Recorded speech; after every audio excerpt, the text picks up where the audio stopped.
Bueno, comisario, aquella vez, algunos de nosotros estuvimos ahí.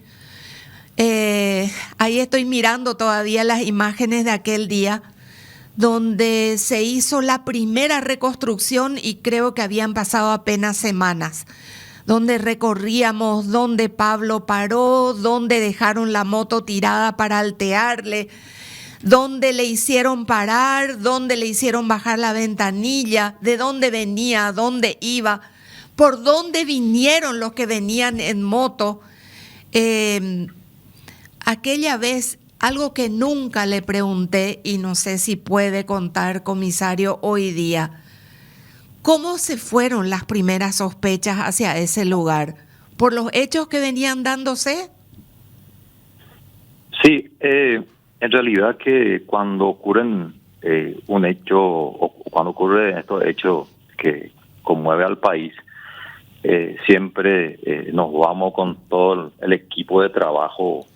Y recuerdo bien cuando llegamos a Curuguatí, ya habían como 3 a 4 personas detenidas como consecuencia del hecho acontecido, pero tuvimos que hilar bien, coordinar con los fiscales, que cuando a esa hora, a las 6:30 de la mañana, llegaron también ya 5 fiscales, y estuvimos averiguando. Cuando empezamos con eso, con una investigación de esta naturaleza, siempre tenemos un poco los antecedentes, lo histórico, qué es lo que venía aconteciendo. Nosotros ya le teníamos fichado a este señor, en este caso a los hermanos Acosta, no solamente a él, de otros hechos anteriores que no se podía o que no se estaba pudiendo evidenciar o no se estaba desarrollando bien las investigaciones.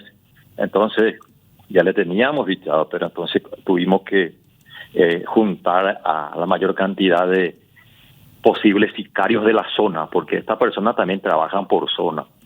Entonces creo que tuvimos como 25 o 28 personas, con cada uno con su fotografía, que nos ayudó también urgentemente, identificaciones para facilitarnos los datos y la fotografía, y preguntamos por dónde está en ese momento la única sobreviviente, y estaba en el velorio. Rápidamente tuvimos que darle protección, los equipos que tomamos el trabajo, y vino ella. Estuve conversando por varios tiempos con ella, no era tan fácil, lógicamente su hermana era una de las víctimas, y ella también, lógicamente, se salvó milagrosamente.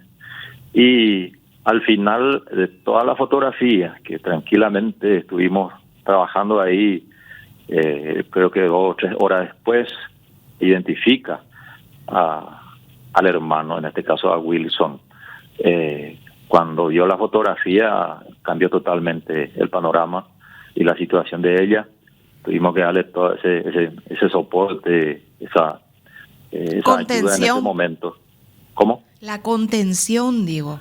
Esa contención en ese momento, de hecho. Entonces, pero no era suficiente. Eso nosotros sabemos que es jurídica y técnicamente no es suficiente a veces ese trabajo, pero aunque sea para encauzar el trabajo investigativo, en ese momento ya era muy importante. Y a partir de ahí empieza el trabajo técnico, y la protección, por sobre todo hasta hoy, de esta joven, ¿verdad? Creo que ahora ya ha de tener 35 años. Claro. La hermana. Entonces, ahí empieza el trabajo ahí técnico. Ustedes, o sea, ahora se puede contar, ya pasó 9 años de todas maneras, que el hallazgo de Wilson hace que ustedes tiendan todas las redes alrededor de Wilson para ver hacia dónde iba la orden de haber cometido el asesinato. Y Nosotros... ahí ¿sí?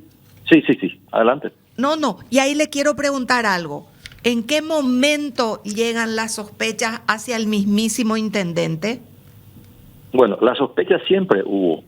Cuando surge esa misma noche, incluso yo hablé con el fiscal general antes de viajar, hablé con el comandante, con todo el equipo, toda la noche estuve averiguando, y la sospecha lógicamente para nosotros fue hacia ahí, porque nosotros rápidamente sacamos todas las redes sociales, las publicaciones de Pablo, a quien le estaba publicando permanentemente, y lógicamente nosotros ya sabíamos el entorno del intendente en ese momento, y cuando surgen como sospechosos, en este caso a través de la fotografía, con la testigo principal, automáticamente la sospecha de la autoría intelectual ya cae directamente sobre el intendente en ese momento, porque él vivía con su hermano prácticamente, él era su seguridad, él hacía los trabajos, como comúnmente se dice entre los delincuentes, y ahí ya empezamos nosotros a corroborar todos los datos, los números telefónicos del conductor, de la hermana, de los tíos, del vecino,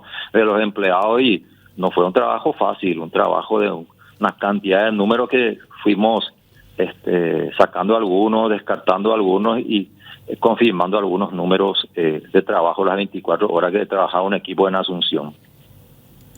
Y la otra consulta que quería hacerle hoy, con la distancia que dan los años y un hecho de este tipo en el cual se logra hacer justicia, condenar a los autores materiales, al intelectual, que es el más clave de todo en este caso, gracias a un buen trabajo de investigación que hicieron. ¿Podría usted recordarle a los que eran muy jóvenes cuando moría Pablo, asesinado? Hace 10 años hay gente que hoy tiene 20 años, tenía 10 años.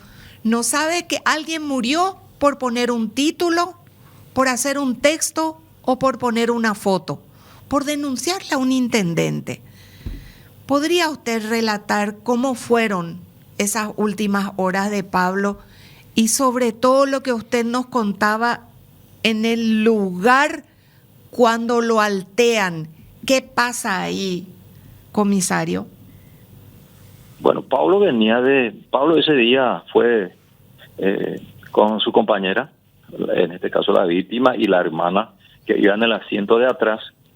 Salieron con destino a Crescencio González, porque creo que los campesinos denunciaron algo ahí, él se fue a tomar algunas fotografías y volvía de ese lugar en esa localidad entre Crescencio y Gatimí, que era la localidad llamada Marchetti, y en ese sitio él se quedó, salieron 2 personas, lo altearon y se quedó, abrió su vidrio, porque normalmente por ahí se anda, por más que no tenga uno aire con los vidrios levantados, porque hay mucho polvo, y ahí se le acerca y saca una escopeta, lo dispara. Esa es la información que nosotros tuvimos y que fue corroborándose con los trabajos balísticos de campo, y al mismo tiempo también el sobrino, en este caso, que no recuerdo su nombre, que es el hijo, en este caso, de Wilson,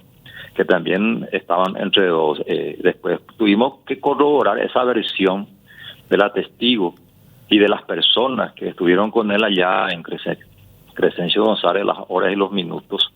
Después incluso algunos testigos que lo vieron, que venía ahí en la curva entre Marchetti y Crescencio, que estuvimos corroborando, y técnicamente fueron comprobándose todas las manifestaciones de los testigos, no solamente de las que quedó en el vehículo, y eso lógicamente los testimonios más la identificación fotográfica se pudo corroborar técnicamente con el trabajo.